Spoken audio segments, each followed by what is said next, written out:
T20 world cup 2026లో భాగంగా పాకిస్తాన్తో జరిగిన సూపర్ 8 మ్యాచ్లో ఇంగ్లాండ్ 2 వికెట్ల తేడాతో విజయం సాధించింది. ఇంగ్లాండ్ కెప్టెన్ హ్యారీ బ్రూక్ అద్భుతమైన సెంచరీతో జట్టుకి విజయాన్ని అందించాడు. హ్యారీ బ్రూక్ తన మెరుపు ఇన్నింగ్స్ తో పాకిస్తాన్ ని మట్టి కరిపించిన తర్వాత తన సక్సెస్ సీక్రెట్ ని పంచుకున్నాడు. ఇంగ్లాండ్ ని T20 ప్రపంచ కప్ సెమీఫైనల్ కి చేర్చిన కెప్టెన్ హ్యారీ బ్రూక్ తన సక్సెస్ క్రెడిట్ ని కోచ్ బ్రెండన్ మెక్కలం కి ఇచ్చాడు. మ్యాచ్ అనంతరం బ్రూక్ మాట్లాడుతూ బ్యాటింగ్ ఆర్డర్ లో మార్పులు, తన రికార్డ్స్ పై ఇంట్రెస్టింగ్ కామెంట్స్ చేశాడు. సాధారణంగా లోయర్ ఆర్డర్ లో వచ్చే బ్రూక్ ఈ మ్యాచ్ లో అనూహ్యంగా 3వ స్థానంలో బ్యాటింగ్ కి వచ్చాడు. దీనిపై స్పందిస్తూ మేం ఇక్కడికి వచ్చింది సెమీస్ కి చేరాలి అనే లక్ష్యంతో ఆ పని పూర్తి చేశాం. నేను నంబర్ 3లో రావాలి అనేది మా coach Brendon McCullum master mind plan.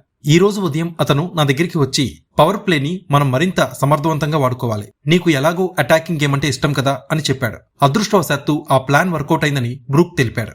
అంతేకాదు పాకిస్తాన్ పై బ్రూక్ కి ఉన్న అద్భుతమైన రికార్డ్ ని కోచ్ గుర్తు కూడా చేశాడట. ఈ రోజు ఉదయం బ్రెండన్ మెక్కలం నాతో మాట్లాడుతూ పాకిస్తాన్ నీ ఫేవరెట్ టీం కదా, 3వ స్థానంలో నిన్ను బ్యాటింగ్ కి పంపిస్తే ఏమంటావని బ్రెండన్ మెక్కలం అడిగాడు. నేను కూడా గత కొంతకాలంగా ప్రమోషన్ గురించి ఆలోచిస్తున్నాను, అందుకే వెంటనే ఒప్పుకున్నాను. మొత్తానికి ప్లాన్ సక్సెస్ అయి మంచి ఫలితం వచ్చిందంటూ బ్రూక్ చెప్పుకొచ్చాడు.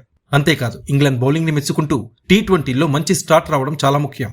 జోఫ్రా ఆర్చర్ ఆరంభంలోనే వికెట్లు తీసి ప్రత్యర్థిని ఒత్తిడిలోకి నెట్టాడు. అయితే మ్యాచ్ ముగిసే సమయంలో కొంచెం టెన్షన్ పడ్డాను.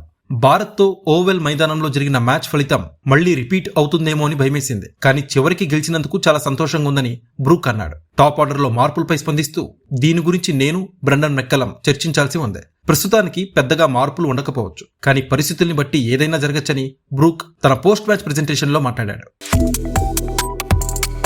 Subscribe to One India and never miss an update.